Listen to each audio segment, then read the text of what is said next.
आपण या व्हिडिओमध्ये जाणून घेणार आहोत छत्रपती संभाजी महाराजांनी कशी केली होती चिदंबरमच्या नटराज मूर्तीची पुनर्स्थापना। तर चला तर बघूया।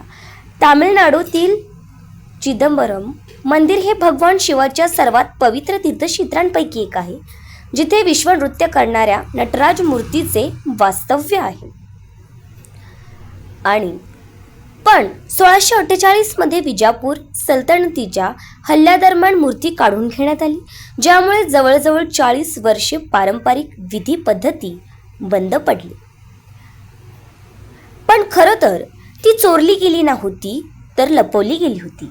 हल्ल्यादरम्यान मंदिराच्या पुजाऱ्यांनी मूर्ती सुरक्षित ठेवण्यासाठी ती गुप्तपणे बाहेर काढली। ती चिदंबरमधून मदुराई आणि नंतर कुडुमियानमलाईकडे हलवली गेली।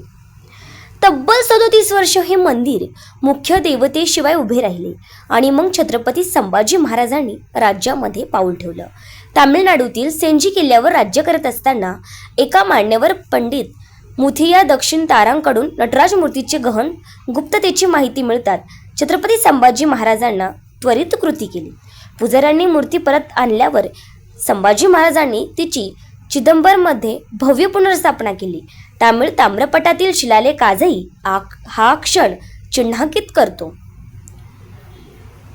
ताम्रपटातील श्लोक आहे, सर्वधारी वर्षी नटराजाने चिदंबरमला सोडले आणि 37 वर्षानंतर कार्तिकीय महिन्यात परतले, तामिळ गमाचा एक विसरलेला महानायक।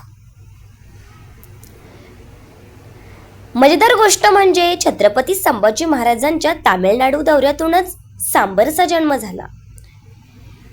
तंजावरमध्ये असताना आमटी बनवली जात होती, पण स्वयंपाकघरात एक आंबटपणा देणारा घटक कोकम संपला होता व स्वयंपाकीने त्याऐवजी चिंच वापरली। छत्रपती संभाजी महाराजांना तयार झालेला हा नवीन पदार्थ खूपच आवडला। त्याला संभाचे आहार असे नाव देण्यात आले, जे नंतर सांबरमध्ये परिवर्तित झाले। मंदिरातील मूर्तीच्या पुनर्जीवनापासून ते दक्षिण भारतीय पाककृतीच्या निर्मितीपर्यंत छत्रपती संभाजी महाराजांच्या वारसात अनेक आश्चर्य दडलेली आहेत। धन्यवाद। व्हिडिओ आवडला असेल तर नक्कीच चॅनलला सबस्क्राईब करा, व्हिडिओला लाईक करा, कमेंट करा आणि शेअर करा।